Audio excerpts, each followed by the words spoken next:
Space, the final frontier. These are the voyages of the Starship Enterprise. Yeah. We have all heard that before. But unlike the movie Star Trek, the origins of space exploration wasn't one of peace and adventure. In the beginning of Space Odysseys, man thought of space expeditions as an excellent way to strike fear into the hearts of his opponents.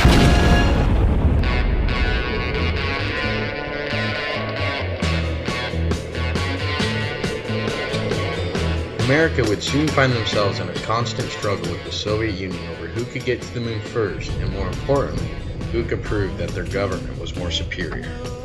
As the threat of the Cold War climaxed and the people of America found themselves living in the fear of the hydrogen bomb, the Soviets went and did the impossible. They launched an artificial satellite into space on October 4, 1957. Sputnik 1 was the first man-made object to ever enter the Earth's orbit.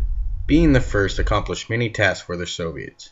It allowed Russia to begin recording data from space well before the Americans. It proved to third world countries that Russia was far more advanced than their American counterparts.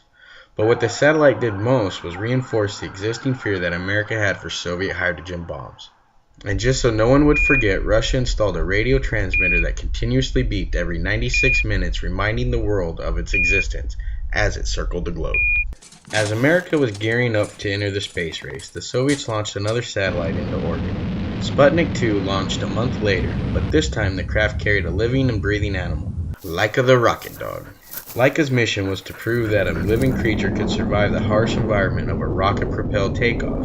Laika also proved that one could endure spaceflight, as she was the first creature to orbit the Earth. On January 31, 1958, America officially entered the space race. Explorer 1 took off from Cape Canaveral in Florida as America's first satellite to enter space. Explorer 1 traveled further than any of its predecessors, where it discovered two torus-shaped layers of plasma, which would later be known as the Van Allen radiation belt. As the space race grew between the two superpowers, America would find themselves in Russia's shadow for some time. Already feeling the effects from being so far behind, the Soviets took another huge step forward by launching a Voskhod spacecraft carrying the world's first human into space on April 12, 1961. That man was known as Yuri Gagarin. Gagarin instantly became a world celebrity and entered the history books as the world's first human to orbit the Earth. Not to be outdone, the Americans needed something the Soviets had yet to accomplish. On September 12, 1962, President Kennedy addressed Congress and the nation. Moon in this decade and do the other things, not because they are easy, but because they are hard. Because that goal will serve to organize and measure the best of our energies and skills. Because that challenge is one that we're willing to accept, one we are unwilling to postpone, and one we intend to win. The race to the moon was official and now nationally known. America launched many programs to get themselves ready for the trip to our lunar surface. Project Mercury put the first American into space, and later that year NASA launched Project Gemini, which prepped our astronauts for space travel. Next came Project Apollo, which promised to get us to the moon. However, while the Americans were planning projects, they kept coming in second to the Soviet Union. The Soviets would be the first to launch a 2-man and a 3-man spacecraft into orbit, while also launching the first woman into space. Once again, America would find themselves falling even further behind when the Soviets launched Voskhod 2 on March 18, 1965. For the first time ever, astronauts were able to perform duties outside of their spacecraft. EVAs, or extravehicular activity, became common, and the Americans would also do so. But in a race, first is everything.